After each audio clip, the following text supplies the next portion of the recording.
నేనైతే ఏం చెప్తానంటే వ్యక్తిగతంగా సాధ్యమైనంత వరకు సంకటహర చతుర్థి వ్రతాన్ని ప్రతివారు సంవత్సరంలో ఒకసారైనా చేసుకోవడం అలవాటు చేసుకోవాలి.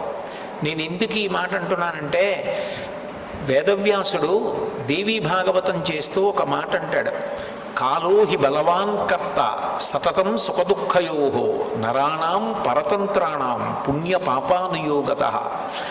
భగవంతుడు మనకొక సుఖాన్ని ఇస్తే మన పుణ్యాన్ని అడ్డుపెట్టిస్తాడు, మనకి దుఃఖాన్ని ఇస్తే మనం చేసిన పాపాన్ని అడ్డుపెట్టిస్తాడు. నేను చేసిన పుణ్యమేదో నాకేం తెలుసు, నేను చేసిన పాపమేదో నాకేం తెలుసు, అనుభవంలోకి వచ్చేశాక తెలుస్తుంది.